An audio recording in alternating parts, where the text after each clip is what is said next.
Hi student, आज हम बात करते हैं एरे। एरे क्या होता है जावा में। तो एरे को समझने के लिए हम ऐसे समझ सकते हैं, जैसे हमारे पास एक ऐसा बड़ा वेरिएबल होता है एरे, जो ढेर सारे डेटा को एक साथ हैंडल कर सकता है और कॉमन नेम के साथ। अब इसको समझते हैं कैसे। जैसे मान लो हमारे पास अगर हमको एक स्टूडेंट का डेटा रखना हुआ, तो उसको ऐसे पहले लिख देते हैं टॉपिक एरे। एरे तो मान लो हमको एक स्टूडेंट का डेटा रखना हुआ, तो ऐसे लिख दिए स्टूडेंट वन, इसके सामने इसका डेटा टाइप इंट। तो फिर ये क्या होगा, एक स्टूडेंट नाम का वेरिएबल बन जाएगा st1 के नाम से। इसमें हम कुछ डेटा रख सकते हैं। ऐसे मान लो हमको ढेर सारे स्टूडेंट के डेटा रखना हुआ, तो क्या कर सकते हैं, st2 बना दें तो फिर एक और वेरिएबल बन जाएगा। फिर st3 बना दिया तो फिर एक और वेरिएबल हो जाएगा। ऐसे हमको ढेर सारे, मान लो ऐसे हमको 100 वेरिएबल की जरूरत है, मतलब 100 डेटा को रखना है स्टूडेंट की। तो student one, student two, student three, तो ऐसे बनता रहेगा।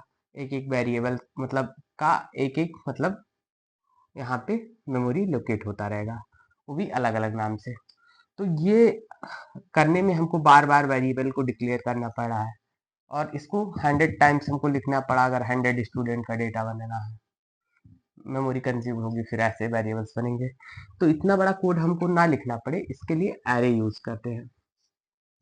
तो एरे क्या होता है, एरे बस ये होता है कि एक ही डेटा टाइप के सेम वेरिएबल्स जब हमको, मतलब एक ही सेम डेटा टाइप के हमको वेरिएबल बनाने होते हैं ढेर सारे, तो वहां पे एरे की हम लोग यूज करते हैं। जैसे हम क्या करेंगे, एक स्टूडेंट नाम का एक ऐसा वेरिएबल बना लेंगे जो ढेर सारा डेटा रख पाए। इसमें छोटे छोटे ऐसे ब्लॉक्स मान लो होंगे।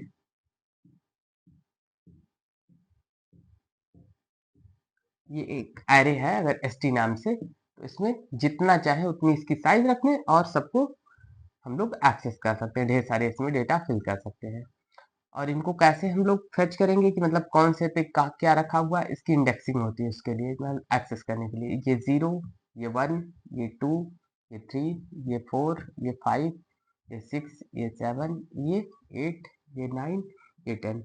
अगर इसके हम पूछें कि एरे की साइज क्या है, तो ये साइज, अब देखो कितनी बड़े कितने सारे इसमें वेरिएबल्स बने, वही इसकी साइज हो गई। तो यहाँ पे 0 to 10, ये 11 साइज होगी इसकी, क्योंकि आप काउंट करोगे 0, ये 1 2 3 4 5 6 7 8 9 10 11, 11 हो रहे हैं टोटल। तो ऐसे होता है, बट ये आप समझना होगा कि इंडेक्सिंग हमेशा जो होती है 0 से स्टार्ट होती है और 10 तक जाती है।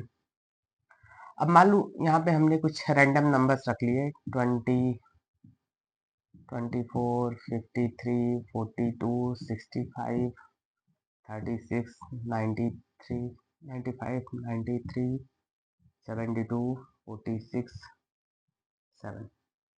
ये सारे मैंने डेटा रख दिए जो स्टूडेंट के मार्क्स को रिप्रेजेंट कर रहा है, समझ लो किसी स्कूल के। तो इसमें मान लो हमको क्या करना है, इस वाले स्टूडेंट का जैसे हमको डेटा चाहिए, तो क्या करेंगे, इसके लिए हम लोग यूज करेंगे इस एरे का नाम और इसके इंडेक्स को। जैसे इसके डेटा को अगर 20 को हमको एक्सेस करना हो, तो स्टूडेंट का नाम मतलब एरे का नाम और इसके स्क्वायर ब्रैकेट में यहाँ पे 0 लिख देंगे। तो ये वाला 20 हम लोग को अगर इसको प्रिंट करवाएंगे system dot out dot println से, तो फिर ये यहाँ पे 20 प्रिंट होने वाला है। ऐसे मान लो ये वाला करना हो प्रिंट, तो फिर यहाँ पे हम ये एरे का नाम फिर स्क्वायर ब्रैकेट में 1 लिख देंगे, इसके इंडेक्स को लिख देंगे। ऐसे सबका इंडेक्स है, जिसका इंडेक्स लिखेंगे उसकी वैल्यू आ जाएगी।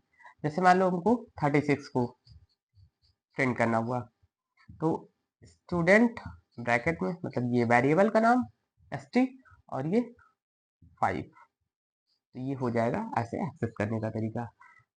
मान लो ये हमको एक्सेस करना ये वाला 46, तो क्या करेंगे, st स्क्वायर ब्रैकेट में 9। तो ऐसे हम एक्सेस कर सकते हैं। तो अगर हमको वैल्यूज पुट करनी हो इसको, तो ऐसे इनपुट भी कर सकते हैं, चेंज भी कर सकते हैं। तो सबसे पहले एरे डिक्लेयर करने का तरीका देख लेते हैं, एरे डिक्लेयर कैसे करते हैं। तो मान लो इतने बड़े हमको एक एरे को डिक्लेयर करना है, तो इसको डिक्लेयर करते टाइम हम ये करेंगे, सबसे पहले लिखते हैं डेटा टाइप, किस टाइप का हम डेटा हैंडल कर रहे हैं एरे में, तो ये होगा इंट, या इंटीजर्स को हैंडल कर इसलिए इंट। अगर कैरेक्टर्स इसमें होते तो फिर कैरेक्टर, डबल होते फिर डबल लिखते। उसके बाद स्क्वायर ब्रैकेट, उसके बाद फिर इस एरे का नाम, तो मैंने क्या दिया था, st नाम दिया था, तो फिर यहाँ पे st यूज कर लेंगे, ये लिखेंगे। उसके बाद फिर इसमें डेटा फिल करना है, मतलब इसकी साइज को बतानी है, डिक्लेयर डेटा तो बाद में फिल करेंगे, पहले इसकी साइज को डिक्लेयर करना होगा ना, क्योंकि ये ऐसे लिखने से बस ये हुआ कि एक एरे बनाया गया st नाम से, उसका कुछ साइज फिक्स नहीं है, तो यहाँ पे साइज इसकी फिक्स करने के लिए, मतलब कितने साइज का एरे बन रहा है, न्यू कीवर्ड लिखते हैं। उसके बाद फिर डेटा टाइप जो कि इंट, उसके बाद स्क्वायर ब्रैकेट बनाते हैं, इस पे यहाँ पे जितने इसमें ब्लॉक्स बन रहे हैं, ऐसे आप समझ लो जितने ब्लॉक्स बन रहे हैं उतनी इसकी साइज होगी, तो इसमें कितने 11 ब्लॉक्स हैं, 0 to 10 11 हो जाते हैं, तो ये 11 यहाँ पे लिख देंगे। तो ये एक तरीका है एरे को डिक्लेयर करने का। एक इसी एरे को एक दूसरे तरीके से भी डिक्लेयर कर सकते हैं, क्या कर सकते हैं, ऐसे लिखते हैं इंट, स्टूडेंट का नाम पहले लिख सकते हैं, एस टी, एरे का नाम पहले भी लिख सकते हैं बाद में लिख सकते हैं, फिर स्क्वायर ब्रैकेट, उसके बाद फिर से न्यू कीवर्ड, उसके बाद फिर से डेटा टाइप, ये साइज ऐसे ही रहेगी। तो ये दोनों तरीके वैलिड है एरे को डिक्लेयर करने के लिए। अब बात करते हैं कि एरे में वैल्यूज को कैसे प्रिंट करनी है हम लोग को। तो एरेज की वैल्यूज को अगर प्रिंट करनी है, मान लो प्रिंट नहीं, पहले इंसर्ट देख लेते हैं, इंसर्शन देख लेते हैं एरे में वैल्यूज को कैसे इंसर्ट करना है या चेंज कैसे करना है। लेट सपोज करो हमारे पास एक एरे है जो कि ब्लैंक है, अभी दूसरे साइज का एरे ले रहे हैं, अभी डेटा टाइप भी अलग ले लेते हैं। जैसे मान लो एक हम ऐसा एरे बना रहे हैं जो कैर टाइप की वैल्यूज को हैंडल करेगा, जिसकी साइज 5 होगी, 0 1 2 3 4 6 होगी, 1 2 3 4 5 ज्यादा हो गई, तो इसको इरेज कर देते हैं। हम 5 ही साइज का एरे चाहिए था हमको, तो अभी 5 ब्लॉक्स हैं, तो इसको अगर डिक्लेयर करना हुआ हमको ऐसे एरे की जरूरत है, तो क्या करेंगे, और हम इसका नाम ch रख दे रहे हैं, कॉमन नेम। तो फिर अभी इसमें हम क्या रखने वाले हैं, अल्फाबेट्स, तो हम इसका डेटा टाइप इसलिए कैर रखेंगे, कैर। अब इसका नाम जो भी है ch, उसके बाद स्क्वायर ब्रैकेट, जैसे पहले क्या लिखे थे यहाँ पे इंट लिखा था क्योंकि ये इंटीजर टाइप का था, अभी यहाँ पे कैर लिख रहे हैं क्योंकि इसमें एबीसीडी जो भी अल्फाबेट्स हैं वो हमको हैंडल करने हैं। उसके बाद एरे का नाम ch रखा है, उसके बाद फिर स्क्वायर ब्रैकेट। अब यहाँ पे कैर टाइप का एरे है तो न्यू तो कीवर्ड लगेगा ही लगेगा, उसके बाद फिर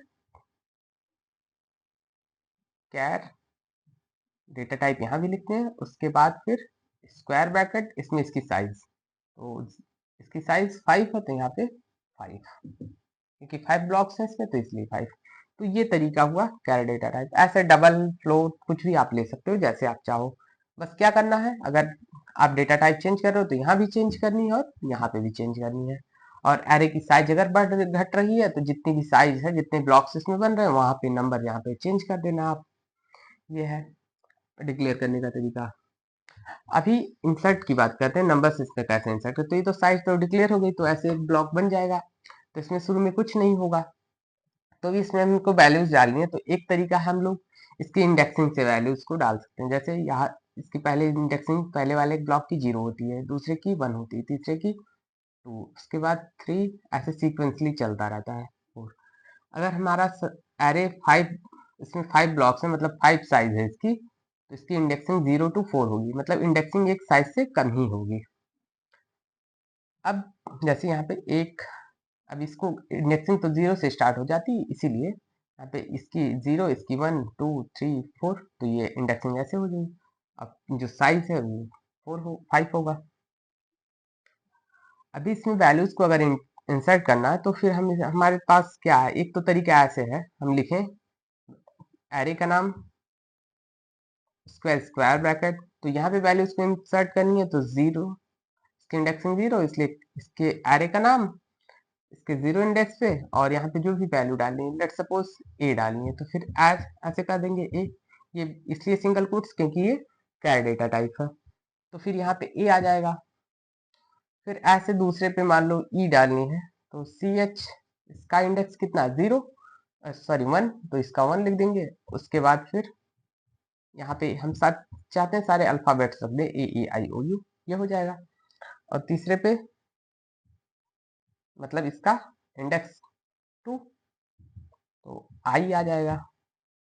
और फिर ऐसे इसमें ओ आ जाएगा।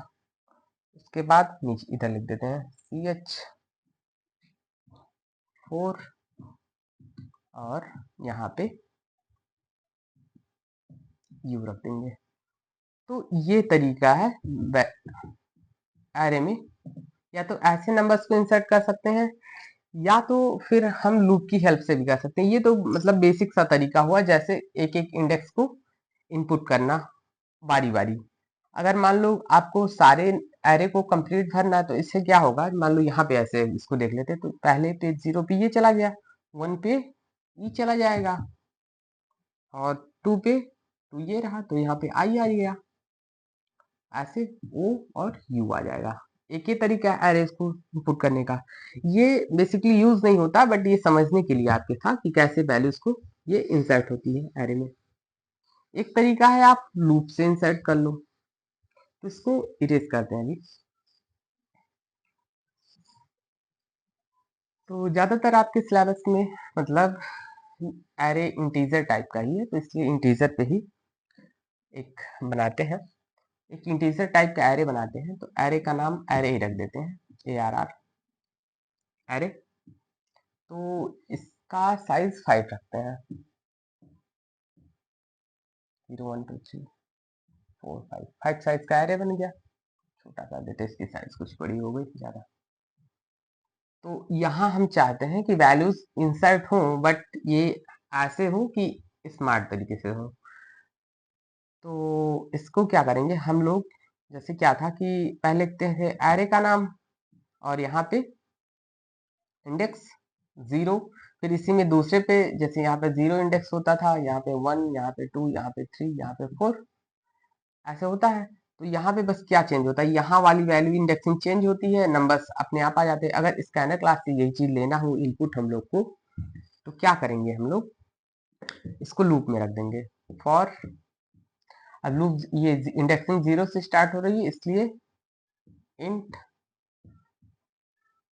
आई इक्वल्स टू 0 ऐसे स्टार्ट करेंगे, और आई इज लेस देन 5, जो भी साइज होगी एरे की, 5 साइज है इसकी, तो यहाँ 5 तक नहीं ले जाएंगे, उससे एक कम ही, तो इसीलिए लेस देन लिखा, इक्वल टू नहीं लिखा, लेस देन हमेशा लिखा जाता है अगर पूरी साइज को लिख रहे हो। अगर 4 लिख रहे हो तो इक्वल टू भी लिख सकते हो, बट आई रिकमेंड यू कि आप 5 ही लिखो, यहाँ पे साइज लिखो और यहाँ पे लेस देन का सिंबल यूज करो, आई प्लस प्लस। तो ये हुआ। अब इसमें हमको बारी बारी ना इनपुट लेके हम एक साथ इनपुट करा सकते हैं यहाँ पे। तो इनपुट लेने के लिए क्या करते हैं, यहाँ पे वेरिएबल का नाम मतलब एरे का नाम, और यहाँ पे जहाँ 0 1 2 3 4 लिखते थे वहां पे हम आई लिख देंगे।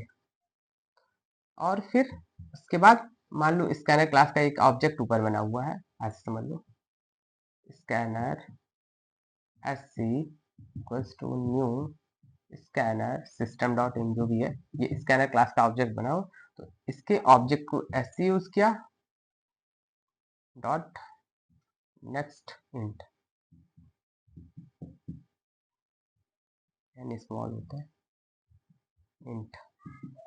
तो ये तरीका है। इसमें अब क्या होगा ना कि यहाँ पे 1 बाई 1, जैसे आई की वैल्यू जब 0 होगी तो इस वाले इंडेक्स पे नंबर चला जाएगा कीबोर्ड से, फिर आई की वैल्यू जब 1 होगी तो इस वाले जगह पे वैल्यू चली जाएगी। आई की वैल्यू जब ये इंक्रीमेंट होगी 2 होगी तो यहाँ पे ऐसे ऐसे 1 to 4 तक रन होगा और ये सारी वैल्यूज को फिल कर देगा। यहाँ पे ध्यान देने वाली बात यह है कि ये लूप को जो हम ले जाएंगे वो 0 से स्टार्ट करेंगे और लेस देन उसके साइज से लेस देन, मतलब यहाँ पे इक्वल टू नहीं यूज करेंगे, साइज लिखेंगे और लेस देन। ये दोनों चीज आपको ध्यान रखनी इनपुट करते टाइम में एरेज में नंबर्स को। अब मान लो एक एरे है, उसमें नंबर्स को हमको प्रिंट करवाना है, तो सेम तरीका वही है प्रिंट करवाने का। लेट करो आपके पास एक एरे है जो कि सेम ही नाम से ARR नाम से है ये एरे, और इसमें 10 20 30 40 50 ऐसे फिल हुआ है डेटा, और हमको पूरे को प्रिंट करना है डेटा को। तो क्या करेंगे, यहाँ पे हम एक तो ऐसे तरीका है डायरेक्ट इसके इंडेक्स को यूज करके system dot out dot println में लिख दें। तो 0 इंडेक्स पे करेंगे तो एक पहला ऐसे दूसरा तीसरा ऐसे जो भी लिखेंगे वो आ जाएगा, वो प्रिंट हो जाएगा। एक स्मार्ट तरीका ये है कि लूप की हेल्प ले लें। तो इसमें क्या करेंगे, ऐसे लिखेंगे system dot out dot println, println या प्रिंट जो भी आप यूज करना चाहिए प्रिंटलन यूज कर दे रहे हैं। SOP मतलब system dot out dot println, आप समझ रहे होंगे इस चीज को। तो ये यूज करेंगे। उसके बाद यहाँ पे हम लोग क्या करेंगे, ए अरे ARR नाम है, उसके बाद फिर स्क्वायर ब्रैकेट में यहाँ अगर 0 लिख देंगे तो पहला होगा, 1 लिख देंगे तो दूसरा आ जाएगा, ऐसे ऐसे नंबर्स आ जाएंगे। तो यहाँ पे हम आई लिख देंगे। अब इसका फायदा ये होगा कि जो भी आई की वैल्यू होगी उसी अकॉर्डिंग ये प्रिंट हो जाएगी, और लूप 0 से 4 टाइम तक चल रहा है। तो ये 0 से लेस देन 4 मतलब 5 टाइम्स चल रहा है।